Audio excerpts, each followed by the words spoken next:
prezados, aqui eu estou mais uma vez num episódio do Café com Pens, que sempre eu digo obrigado a Cargill, que me criou essa oportunidade de nós conversarmos com pessoas queridas, amigas, profissionais importantes do nosso meio. E hoje eu tenho a grata satisfação de ter aqui comigo um amigo de muitos anos. Nem sei se nós vamos arriscar, mas 40 anos é um número bom, eu diria. Por aí. Carlos Alberto Freitas, um profissional que eu sempre respeitei desde o primeiro dia, pelo esforço que ele dedicou em toda a sua vida profissional, praticamente, com uma pequena saída da cooperativa e mais tarde voltando, dedicou praticamente 100% da sua vida, da sua emoção, do seu sentimento profissional à nossa querida cooperativa Dália. E hoje ele está me dando essa oportunidade de nós conversarmos um pouquinho. Então, muito obrigado, Carlos Alberto, meu amigo, meu colega, aquele que eu respeito muito nesses anos todos, e que a gente teria muitas coisas para conversar de momentos comuns, né, que vivemos nessa longa caminhada, que foi positiva. Então, muito obrigado. De nada, Pens. É um prazer para mim também participar desta conversa e estou à disposição para debater, conversar, expressar opiniões sobre os assuntos que tu entenda que seja importante. Muito obrigado. E aqui é uma condição assim de uma história viva, né? De 40 anos ou mais de profissional que passou por tudo que poderia ter passado, né? Então, primeiro eu gostaria que tu contasse um pouquinho da tua história, né? De onde é que tu veio, como tu chegasse a ser veterinário. Eu a conheço de tanto, mas eu acho que tu tem momentos tão importantes da tua carreira que foram pontuando e deve servir de legado para muitos jovens que escutarão essa conversa, né, daqui para frente. Eu nasci numa cidade do interior do Rio Grande do Sul, chamada Rio Pardo. Rio Pardo é uma cidade onde o modelo econômico é agricultura, pecuária, poucas indústrias, poucas oportunidades de bons trabalhos. Então, como várias outras cidades do Rio Grande do Sul, o normal é as pessoas nascidas nesses municípios ficarem até ao redor de 18, 20 anos, depois saem para estudar, se formam e vão atrás de uma oportunidade de trabalho e dificilmente voltam para a sua cidade de origem. No meu caso, a minha história é mais ou menos assim. Lá em Rio Pardo, hoje eu vejo que foi muito importante eu ter tido, desde cedo, trabalhado nas mais variadas coisas que é possível alguém muito jovem trabalhar, né? Naquela época, a legislação permitia que você trabalhasse oficialmente a partir dos 14 anos. Eu já comecei a trabalhar em casa, ajudando a minha família com hortas, com criação de animais. Naquela época, as cidades, era normal grandes terrenos, e nesses grandes terrenos que existiam nos fundos das casas, era normal que algumas famílias tivessem hortas que comercializassem essas verduras, e também se fazia criação de animais, e tudo isso servia para enriquecer a dieta. Não se comprava tudo fora, grande parte das coisas se consumia produzindo, né? E também vários outros tipos de trabalhos que até os 14 anos eu pude fazer, eu fiz. Isso tudo servia como uma pequena renda que te propiciava comprar revistas, livros, e a cinema, coisas que normalmente não tinha Sim. e que você, com esses biscates, você fazia. Então, Biscates. você fazia isso aí. Sim. Com 14 anos, eu comecei a trabalhar numa farmácia, aí formalmente, emprego, e foi muito importante. Foram 5 anos de farmácia, aonde me ajudou imensamente quando eu entrei para a faculdade de medicina veterinária.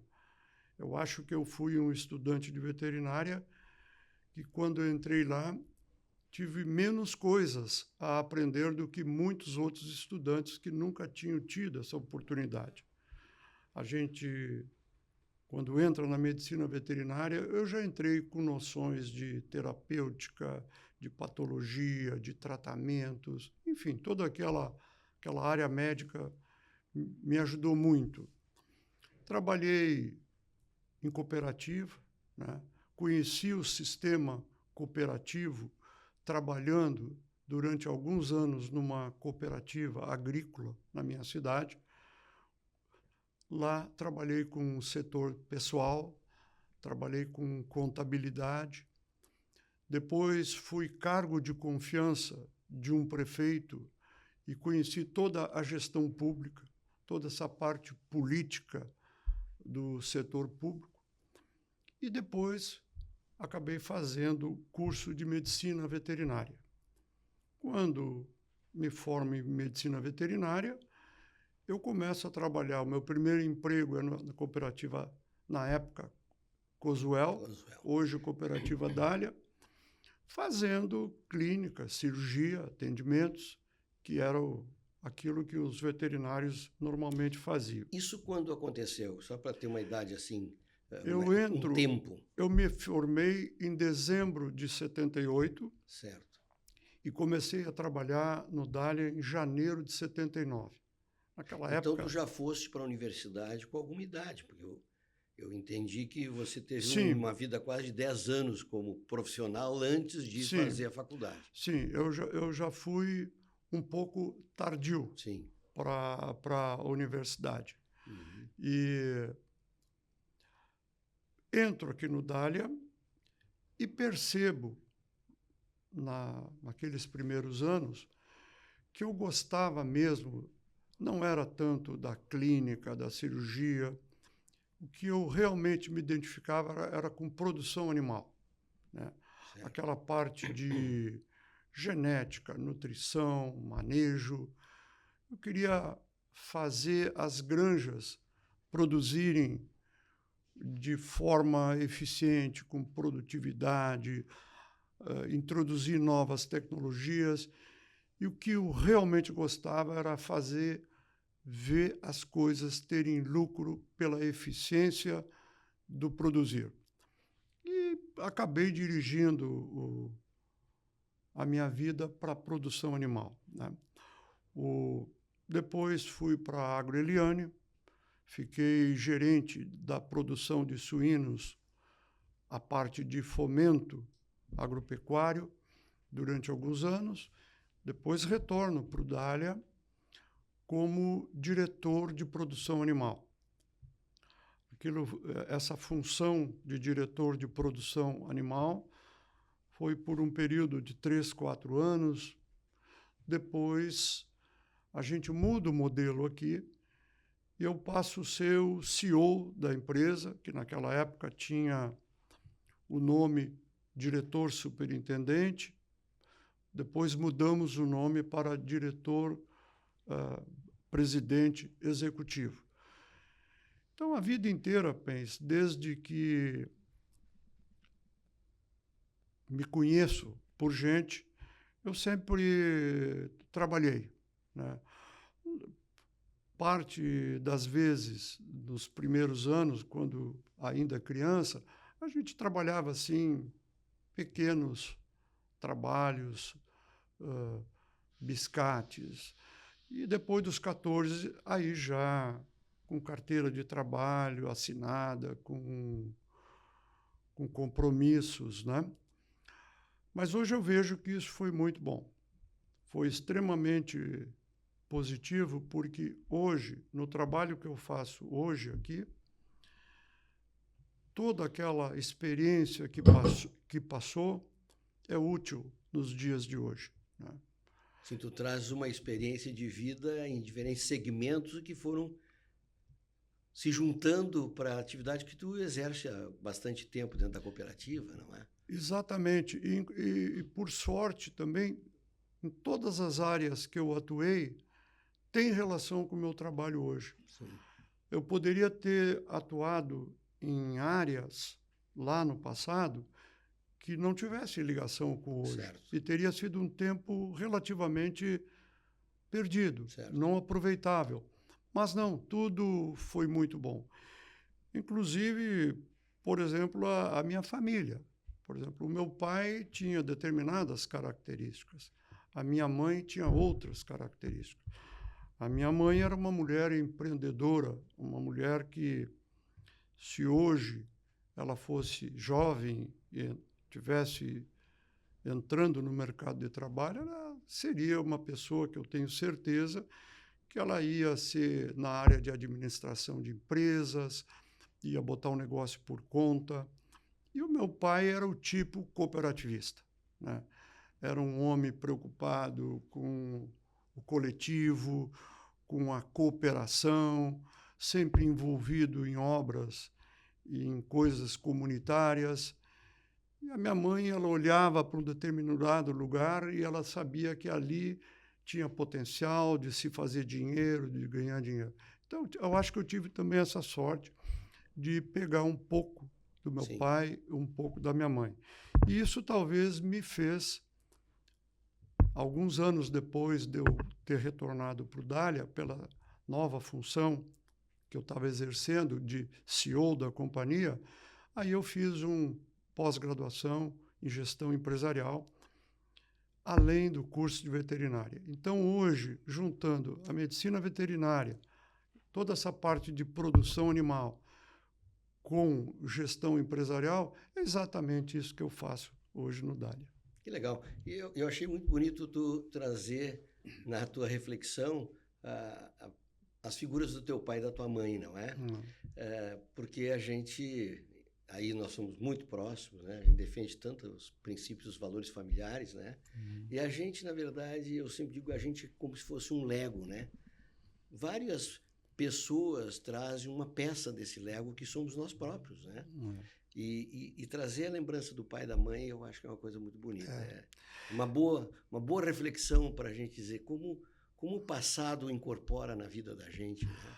Para o bem e para o mal, né? Evidentemente. Não tem dúvida. Quando eu acho que o jovem,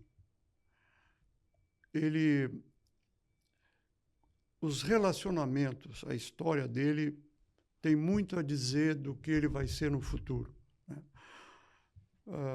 Tenho lembranças, por exemplo, de bons professores, né? Acho que quando você nasce numa boa família e você tem bons professores, parte do caminho está bem encaminhado. Sim. Outra coisa também que eu sempre digo para os meus amigos e a vida inteira para os meus filhos, eu acho que uma coisa muito importante para um jovem é o primeiro emprego. Eu acho que quando um jovem tem o seu primeiro emprego, ele deve escolher o primeiro emprego não tanto pelo salário, mas pela empresa e pelos chefes que ele vai ter. Porque se ele tiver a sorte de o seu primeiro emprego, ele trabalhar numa empresa correta, cumpridora da lei, que respeite a sociedade, que respeite a legislação, o consumidor, e o proprietário dessa empresa tenha valores morais e éticos, esse jovem vai aprender que se trabalha assim. Não vai ser importante os primeiros salários. Pode até ser um salário não ideal, mas é mais importante o que ele vai aprender dessa empresa. Agora, se ele ganhar mais numa outra empresa, onde o proprietário não tem valores éticos, não tem valores morais, esse jovem corre o risco de aprender coisas erradas. E ele corre o risco da sua vida ser dirigida de uma maneira não muito boa. Eu vi e acompanhei amigos, pessoas conhecidas, que isso aconteceu em ambas as vertentes. Eu vi pessoas com alto potencial aprender o errado e ficaram com uma conduta inadequada para a vida toda, e vi também colegas e amigos que pegaram a vertente certa e se deram muito bem na vida. Então, isso é uma coisa que eu sempre digo, e é por isso que aqui no Dália a gente procura fazer essa vertente boa.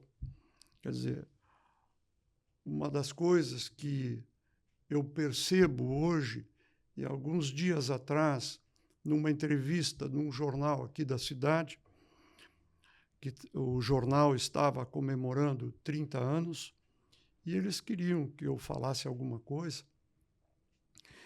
E eu mostrei para eles que uma das grandes contribuições que o Dália dá à comunidade e à região, às vezes a comunidade e a região nem se dão conta. Quando eles agradecem, reconhecem o Dália, eles sempre lembram que o Dália gera muito emprego, gera muitos impostos. E eu disse, olha, mas o Dália gera uma outra coisa. O Dália forma pessoas, forma cidadãos. Porque quando uma empresa tem valores, tem ética, as pessoas que ali trabalham, elas aprendem a trabalhar e a serem cidadãos do bem. E essa é uma das grandes contribuições.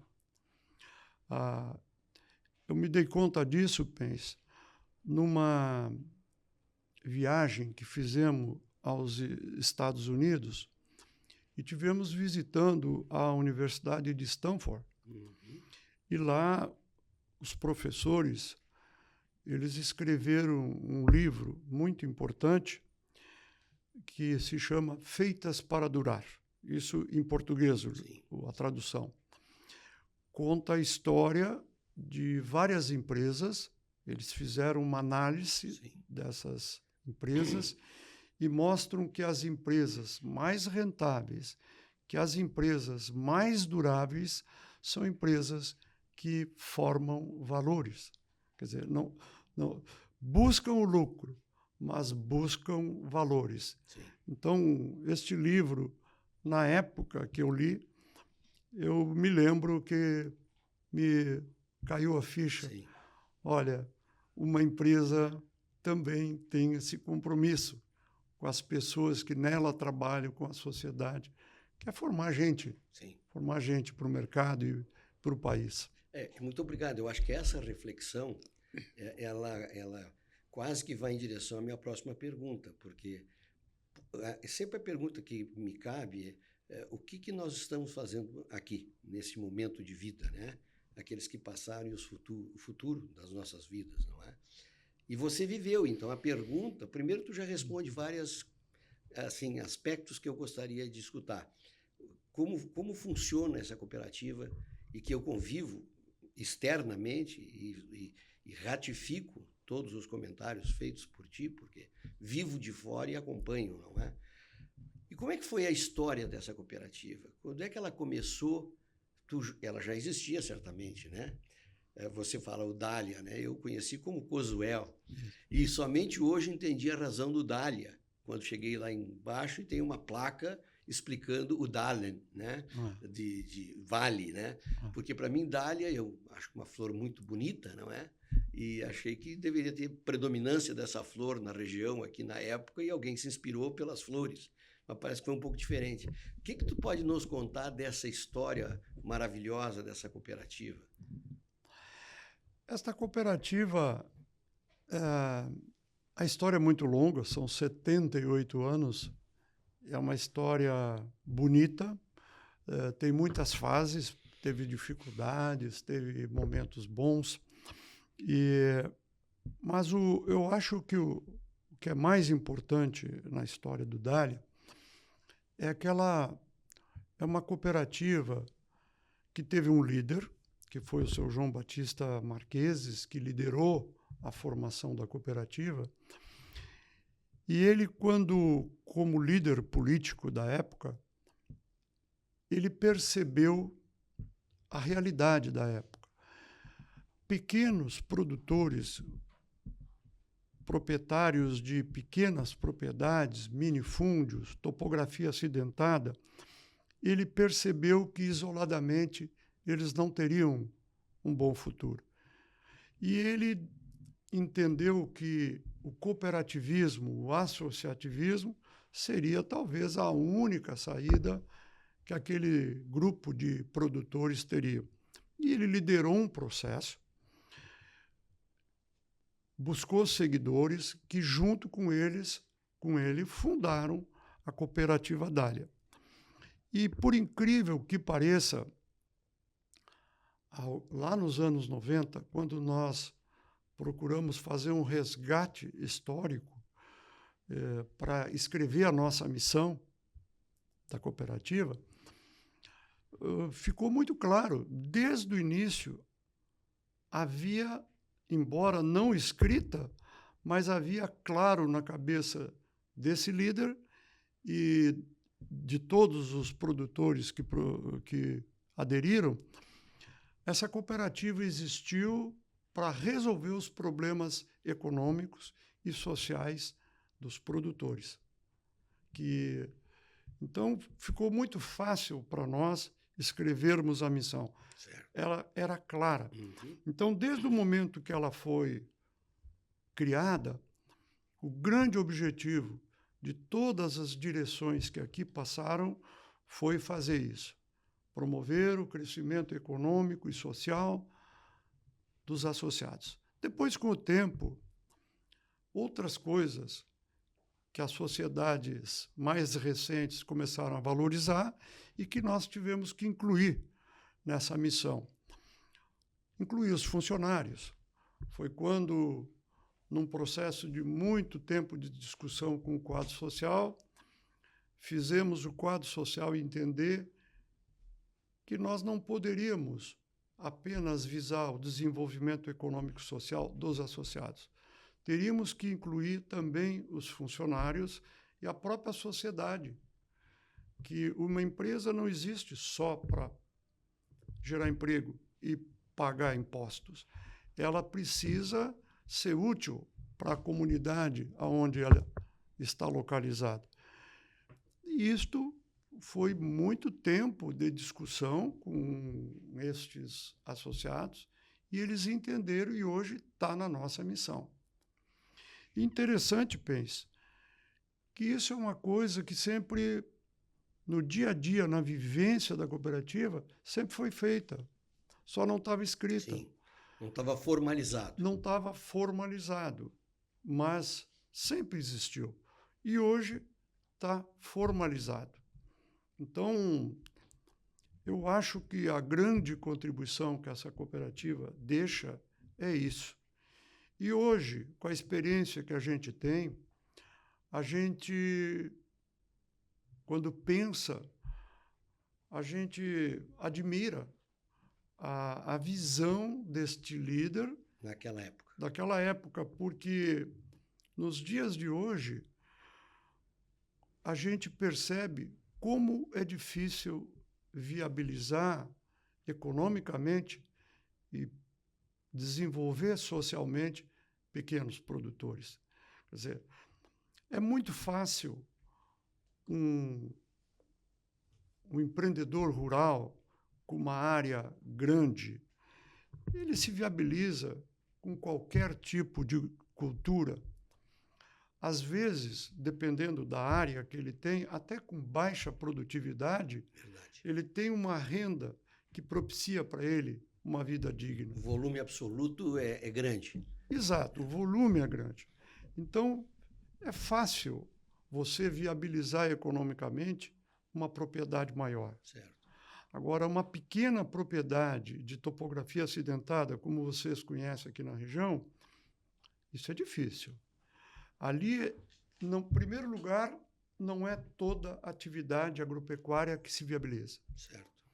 Segundo, sem assistência técnica, sem um apoio na área administrativa, aconselhamentos na área financeira, investimentos muito bem pensados, introdução de novas tecnologias, e muitas vezes não tem novas tecnologias para pequena propriedade, a gente tem a própria cooperativa, os técnicos da cooperativa têm que adaptar tecnologias para esta realidade. É difícil, Sim. Seria muito difícil viabilizar. E tudo isso vem sendo feito com bastante sacrifícios. Então, eu acho que este é um grande mérito dessa cooperativa. No passado, os governos do passado, eles tinham essa consciência da importância que uma cooperativa de pequenos produtores tinha para reduzir os problemas sociais. O mundo moderno ficou mais complicado, pensa. Hoje em dia, muitas vezes, a gente tem a sensação que as nossas autoridades ou não estão entendendo essa importância, ou tem outros interesses que são mais importantes do que esse. Porque hoje, nós, como cooperativa de pequenos produtores, a gente tem muito pouca ajuda, muito pouco apoio do nosso país como um todo, né? A gente tem que matar um leão por dia Todo dia. para fazer a coisa acontecer. Mas estamos indo. Sim. São 78 anos. E essa história que tu leu ali no hall de entrada da marca, isso, quando o nome Dália foi utilizado, não se sabia daquilo ali. Os fundadores não sabiam daquilo. Uhum. E eu fui saber disso há muito pouco tempo. Por isso que eu não lembrava de ter visto aquilo na entrada. Aquilo ali foi o seguinte. Alguns anos atrás, um colega meu, Leonardo Sebel, eu acho que tu conhece, que trabalha também com a área de suínos, quando ele encontrou um artigo muito interessante sobre o Dália, ele me trouxe esse artigo. Eu fiquei curioso e fui para a internet, pesquisei e descobri aquela história. Então. E fiquei surpreso com a coincidência. Uhum. Então, uma coisa interessante que às vezes acontece, o seu João Batista Marquesi e aqueles fundadores lá, embora sem saber dessa história, e ali tinha imigrantes, descendentes de imigrantes de origem italiana e alemã, Uhum. e uma história genuína alemã explica que Dália é aquela que pertence ao vale. Sim. Né? Que é uma flor dos vales. Certo. Então, eu disse, mas não é possível, é muita coincidência, porque a nossa cooperativa sempre teve essa clareza, que nós somos do vale. Certo. Do vale dessa região, aqui que ela iniciou, aqui que ela existe, hoje está em outras partes, mas o quartel-general continua sendo aqui, a cultura que predomina da pequena propriedade é a cultura do vale. Então, eu resolvi botar aquela história lá. Ficou muito bonito. Ficou bastante interessante. Ficou bonito. Está muito bem posto ali na entrada do escritório central da empresa. Né? E, coincidentemente, antes de eu pôr aquela história lá, nós recebemos, há uns meses atrás, há uns tempos atrás, a visita de uma comitiva árabe aqui. E eles ficaram muito surpresos quando eles viram que o nosso nome era dália, porque para eles, os árabes, a flor dália é um nome muito importante, é uma flor muito importante, né? E aí ele fez uma série de comentários sobre a flor dália. Sim. Para a cultura deles. Para a cultura deles. Certo. E quando eles saem daqui, eu pesquiso mais e resolver. Não, então nós vamos contar um pouco mais dessa história do nome dália, da flor dália, que diz respeito também à nossa história. Que bom. Dentro dessa linha de raciocínio, falando dessa expansão da cooperativa, não é? Para mim já fica muito claro o porquê vocês trouxeram, depois de tantos anos, a avicultura para dentro de uma cooperativa que tinha o nome de suínos, Cosuel, mas que já tinha o gado leiteiro como uma atividade importante também. A avicultura é o irmão mais novo, prematuro, não é? E que chegou importante para dentro desse contexto da cooperativa. Um segmento que vocês desconheciam numa região avícola. Então, num determinado momento, vocês tomam a coragem, e isso eu também queria escutar um pouquinho, porque todos nós nos perguntamos, né? Uma cooperativa tão consolidada em suínos e bovinos de leite, de um determinado momento, toma a decisão de entrar num negócio complexo, desafiador, dito como uma estrutura de concentração muito grande dentro do país e fora do país também. Então, me dá um pouquinho da visão da cooperativa de ter olhado de uma forma tão fora da caixa, porque foi fora da caixa para todos nós. Eu, como gaúcho, olhei isso com uma mensagem inspiradora, né? Quer dizer, não se está pronto para parar nunca. Mas eu queria ouvir um pouquinho do que passou por trás dessa decisão. Bem, como eu tinha te falado antes, fazer a gestão de uma cooperativa, uma grande parte da gestão de uma cooperativa é igual à gestão de uma SA. O produzir, o vender, ser eficiente, fazer dar lucro, tem que ser igual. Só que, antes disso, tem uma coisa que diferencia muito a gestão de uma cooperativa da gestão de uma SA. Se eu sou dono de uma SA, eu pergunto para mim que atividade eu posso empreender que me dá lucro e onde é o lugar ideal para botar esse negócio para ter o máximo de lucro. Então, se eu fosse hoje botar um negócio, um frigorífico de frangos, suínos, se eu sou o dono de uma SA, eu iria para o Paraná, eu iria para o Mato Grosso, porque eu sei que lá tem condições melhores de logística, de custo. Eu ia ganhar muito dinheiro lá. Numa cooperativa um pouco diferente. Os produtores nasceram aqui, vivem aqui, as terras deles são aqui. Eles não têm como abandonar tudo e eles migrarem. E eles migrarem. Migra como instituição, mas o teu produtor não migra. Exatamente.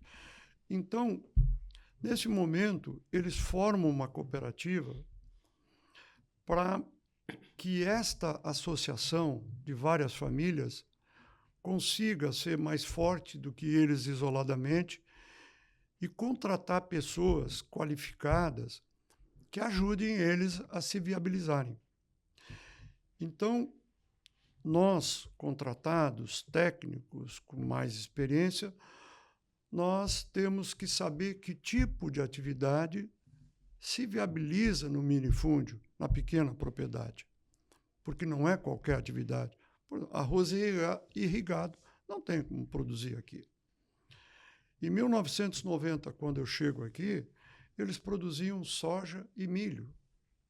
Isto não é atividade para o minifúndio. Sim. Não existe escala, não existe nem equipamentos, nem sementes produzidas para o minifúndio. Toda a tecnologia de grãos é para uma grande propriedade. É uma commodity. E os produtores produziam muito soja e milho aqui mas eles estavam empobrecendo, ano após ano, se inviabilizando. E a suinocultura, daquele modelo ciclo completo, também se inviabilizando. Horticultura e fruticultura, que são também atividades compatíveis com pequenas propriedades, não tinha cultura, não tinha tradição para isso aqui na época. Então, nós resolvemos mostrar aos produtores que eles teriam que abandonar a produção de grãos. Era inviável produzir grãos. Mas nós tínhamos que criar um novo modelo agropecuário. Então, mostramos para eles que eles deveriam produzir milho, mas milho para silagem. E com esta silagem, alimentar a vaca que produziria leite. E os dejetos da vaca seriam utilizados como adubação orgânica para reduzir o custo do milho para a silagem e das pastagens, que serviria também para a alimentação dessas vacas. E procurar fazer isso de uma maneira eficiente, com produtividade, porque leite tem capacidade de agregação de valor quando é bem produzido e tem escala. Também melhoramos e modernizamos a suinocultura. Implantamos o sistema integrado de produção, que nós tínhamos montado lá na Agroeliana, em Santa Catarina. Foi a primeira empresa brasileira a implementar a integração de suínos e a segunda empresa brasileira a montar a integração de suínos foi o Dália. Vim da Eliane e implementei aqui. Então, nós tínhamos duas atividades conduzidas de forma racional, com assistência técnica, agregando valor aos produtores, a suinocultura e o gado leiteiro. Mas, à medida que esse pessoal busca escala, principalmente nos suínos, começa a esgotar vagas para novos suinocultores nesse novo modelo que precisa uma escala mínima. Então, começamos a ver que a avicultura, o frango de corte, seria uma atividade que poderia trazer desenvolvimento econômico e social a essas famílias e compatível com o minifúndio. E foi quando decidimos partir para a avicultura. Então, poderá alguém um dia nos perguntar, mas por que vocês não montaram uma integração da cooperativa no Paraná? Os nossos produtores estão aqui que nós precisamos. Sabemos que aqui a logística tem custo mais alto, tem uma série de dificuldades, mas o nosso povo está aqui. Nós temos que trabalhar, botar todo o nosso conhecimento, buscar experiências fora, buscar o apoio de empresas como vocês são e outras empresas, buscar esse apoio para, nesse trabalho todo, em conjunto, nós atingirmos a nossa missão, que é promover o desenvolvimento econômico, social, associados, funcionários e comunidade. Quer dizer, nós temos que ajudar a desenvolver, mesmo sendo difícil, né? Então, a avicultura surge não porque nós achamos apenas que é um bom negócio. A gente entrou porque, primeiro, nós sabíamos, é um negócio com chance de dar lucro. E as nossas famílias precisam de atividades rentáveis na pequena propriedade. Então, tem um objetivo econômico, mas esse objetivo econômico sempre é para fazer o social. É interessante, né? Nós, como Cargill, acompanhamos e começou uma discussão nessa sala.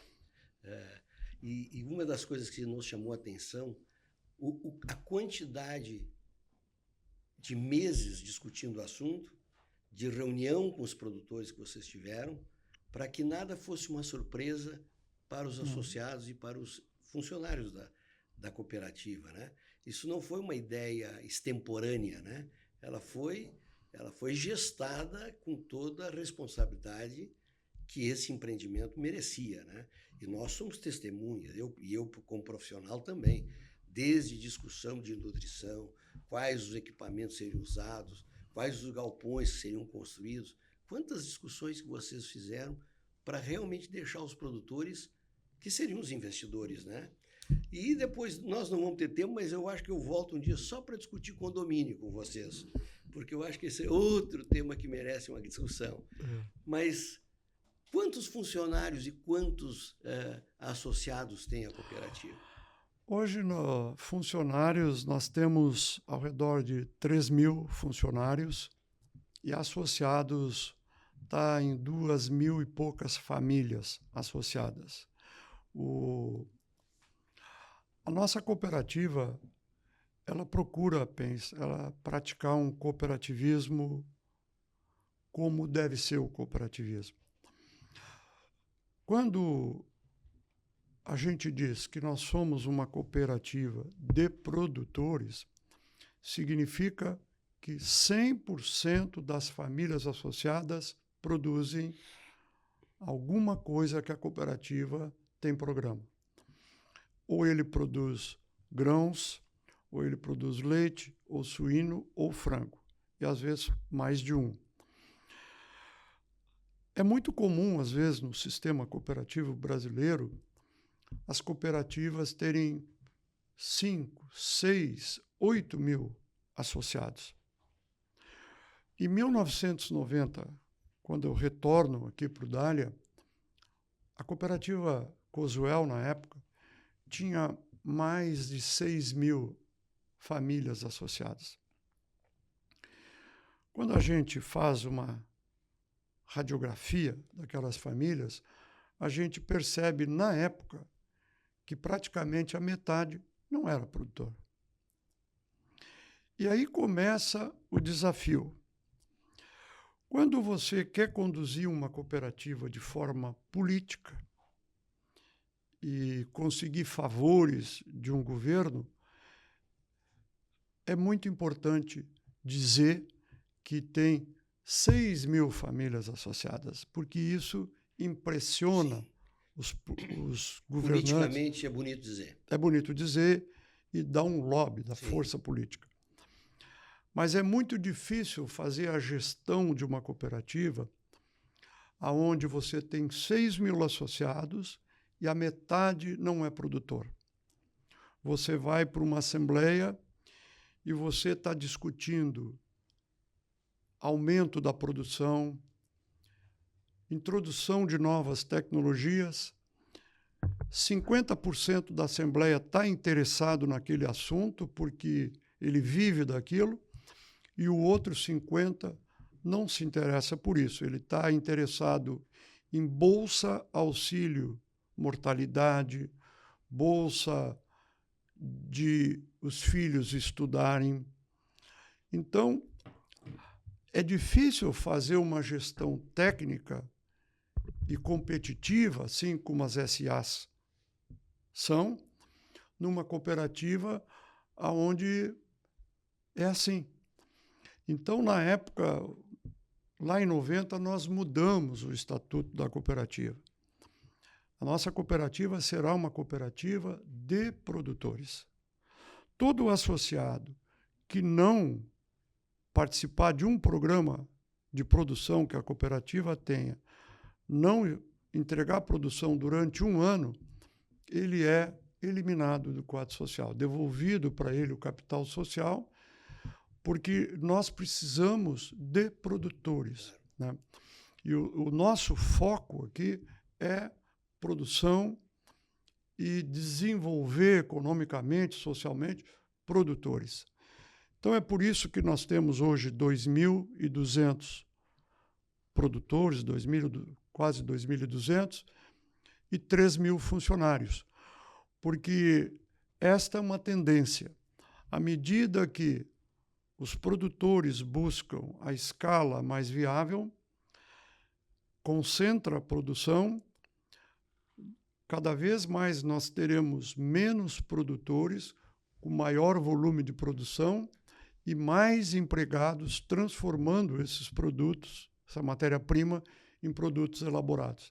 Então, nós acreditamos, nós temos uma projeção que nos próximos anos o Dália poderá ter de 500 a 1.000 famílias associadas. Interessante. Essa é uma tendência, porque aqueles que não evoluírem e que não buscarem uma escala viável, não é o Dália que vai eliminar eles. O mercado elimina, eles ficam inviáveis. Deixam de ser competitivos. Deixam de ser competitivos. Então, nós acreditamos que ali num futuro, de 500 a 1.000 associados produtores, vão produzir muito mais do que hoje. A cooperativa vai receber um volume maior de matéria-prima e nós vamos ter bem mais de 3.000 funcionários com um faturamento também maior. Sim. Essa é a tendência, né? E nós também sabemos que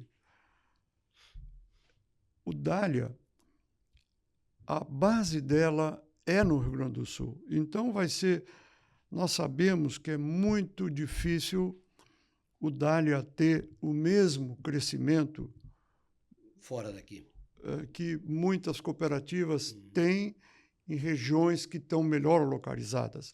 A gente também tem fatos que a gente não tem como mudar. Nós temos também como consciência, pensa, que nós temos que, por estarmos longe dos centros consumidores, longe dos centros que nos abastecem com grãos, nós temos que ter desempenho acima dos nossos concorrentes que estão nesses lugares. Então, uma das coisas que nós temos que ter foco contínuo para o futuro é a busca de excelência, melhores resultados. E aí entra aquilo que você sabe, que eu sempre falei. Nós dependemos de bons parceiros fornecedores, de bons produtos, de conhecimento, de tecnologia. E é por isso que a Dália busca sempre as melhores empresas do mercado para nós trabalharmos. Porque, quando eu falei lá no início, do meu início, lá, eu percebi naquela época, ainda criança, a importância de eu ter bons empregadores, Sim. bons professores e bons amigos. Verdade. Foi esta seleção que eu fiz lá, criança ainda, de quem eu ia me inspirar e quem eu ia considerar parceiro que me alavancasse, me ajudasse a atingir meus objetivos, eu vejo que isso continua. E hoje é muito importante para nós quem são os nossos parceiros. Eu sempre digo para os nossos gerentes, os nossos quadros de chefias, sempre nós temos que pensar o seguinte: me diz com quem tu andas e que eu vou dizer quem tu é. E então... Frase que está valendo ainda. Até hoje, exato. Espero que não se perca. E os nossos associados, eles precisam de nós. Assim como a cooperativa é deles, eles precisam do nosso trabalho, da nossa clareza, para ajudar eles a serem competitivos e continuarem produzindo com lucro. Esse é o grande desafio. E toda a tua fala, eu estou aqui interpretando, né? É sempre com muita prudência, né? Você demonstra que as coisas, todo o caminho da cooperativa sempre foi feito com muito cuidado, onde o objetivo primeiro era o produtor, depois você disse muito bem, os produtores e os funcionários fazem parte da mesma grande cooperativa, não é? E eu queria, chegando para o final, trazer um assunto que eu vivi isso muito próximo, como membro de uma instituição que está junto de vocês no dia a dia, mas também como pessoa e amiga da cooperativa por tantos anos, não é? Nós aqui no Rio Grande, e especialmente esse vale, e no Brasil, dependendo da situação, Nesses últimos quase 6 anos, primeiro vocês sofreram, nós sofremos, o mundo sofreu a Covid. Logo depois, nós tivemos, nesta região, 3 eventos climáticos catastróficos, né? Aquele de setembro de 23 parecia que era o final do mundo, não é? Quando logo depois, em dezembro, no fim de novembro e dezembro, tivemos um outro ciclo, né? Parecido com o de setembro, menor, mas ninguém podia imaginar que há um ano atrás eu não poderia estar aqui contigo, porque provavelmente não conseguiria nem chegar aqui. É verdade. Então, associado a isso, tivemos 2 eventos sanitários importantes, um que foi logo depois da enchente, um caso único e específico de Newcastle, nas aves, nessa região, e agora, neste momento, um pouquinho menos de 15 dias, ou em torno de 15 dias, esse segundo evento, e que, graças a Deus, ficou fixo até o presente momento, esperamos que assim seja. O que eu queria... A tristeza nós vivemos, certamente não como vocês viveram, porque vocês estavam sempre, nesse caso, no centro do furacão. Nós vivemos como indivíduo, como ser humano, como cidadão, como brasileiro. Mas eu queria explorar diferente isso aí, não a tristeza. O que você, e como a cooperativa, trouxe de aprendizado de todas essas catástrofes? E que, tomara a Deus, que tenham sido essa aí a última, mas nós também, como seres humanos, podemos estar preparados que, eventualmente, outras surgirão. Nós mesmos, com a influenza aviária, nós já vimos nos preparando há 19 anos, quando o primeiro evento aconteceu na Europa, não é? E chegou para nós agora. Mas quais foram os aprendizados que vocês tiveram como executivos e qual foram o aprendizado ou os aprendizados que vocês, como instituição, trouxeram e trazem para a vida de vocês e para os seus colaboradores? Isso, para mim, eu acho que é muito importante para o fechamento dessa boa conversa, Carlos Alberto.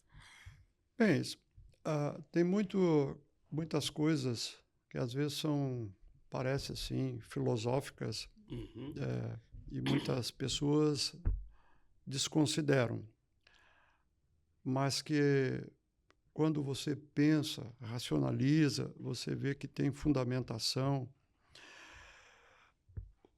Eu pensei já muito sobre isso aí, muito tempo. O que nos faz passar por essas dificuldades? E, por incrível que pareça, eu acho que tem uma frase que diz assim: a melhor ditadura é pior do que a pior democracia. Eu já ouvi essa frase, né? E numa empresa, e no caso na nossa cooperativa, começa aí. Nós temos um sistema de vivenciar a nossa cooperativa extremamente democrática e muito transparente. Você falou ali, no início do frango, quanto tempo de discussão, Muitas reuniões. Exato. É porque num sistema democrático e transparente, as coisas não são impostas. Elas são discutidas, são entendidas e depois são aceitas e incorporadas. E aí é quando vem o comprometimento. Então, o nosso sistema de gerir a cooperativa é assim. Dentro da cooperativa, com os funcionários, também é assim. Aonde muitas vezes, no dia a dia, a hierarquia é tudo, parece que até nem tem uma hierarquia, porque é tudo muito simples, muito fácil. Existe, assim, um respeito entre os níveis hierárquicos e todo mundo se respeita. A hierarquia, ela aparece em determinados momentos que precisa aparecer. Isto traz, eu acho, esse sistema acaba trazendo um grau de comprometimento cada vez maior.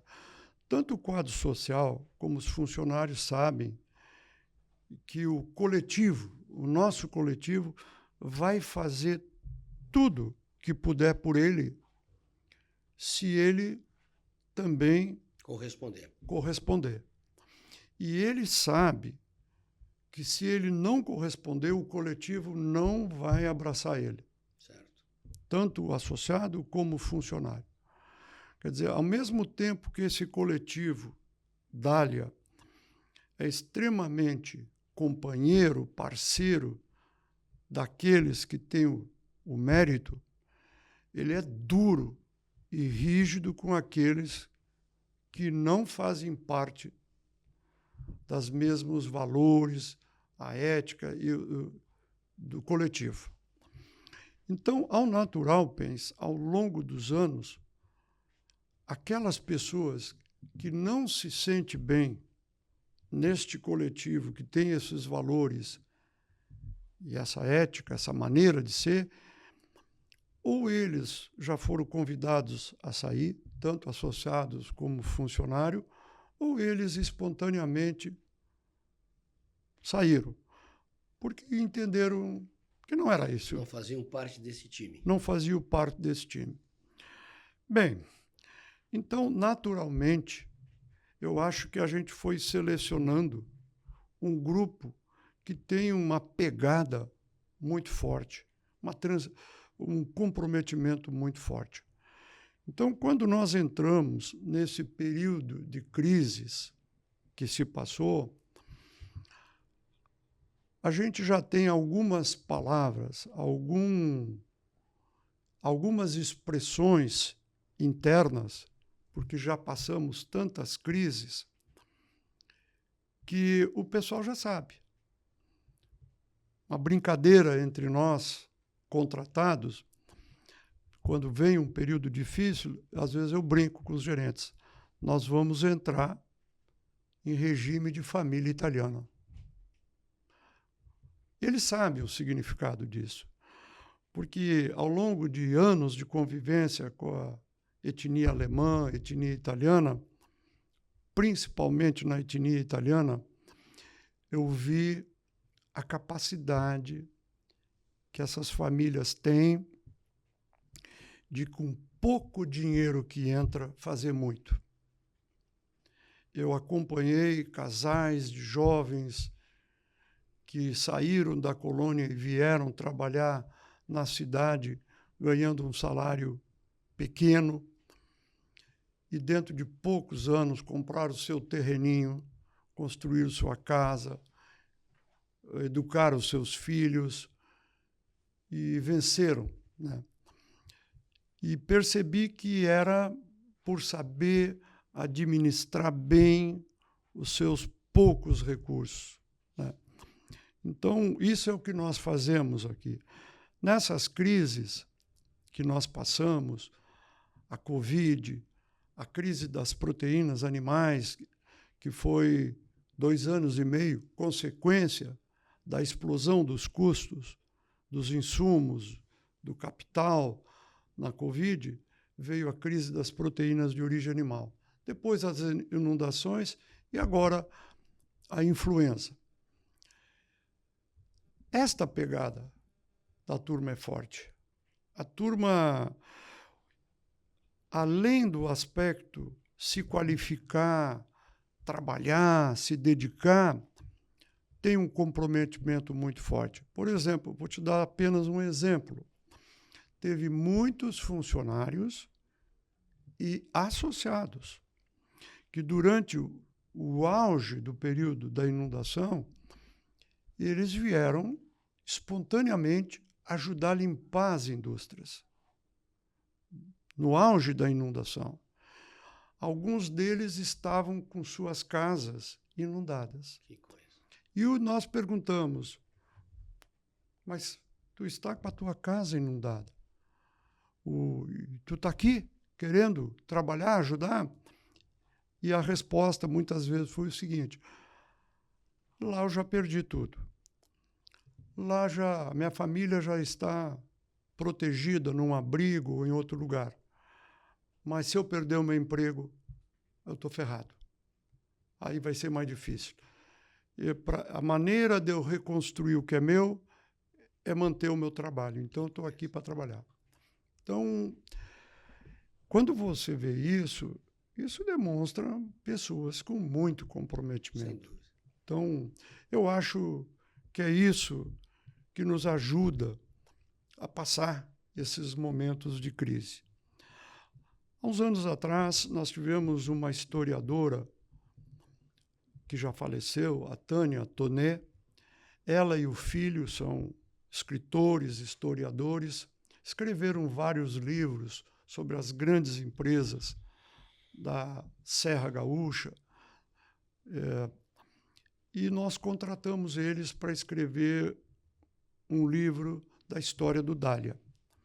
E eles vieram, conviveram com nós muitos anos, e depois, quando aprontaram o livro, eles disseram: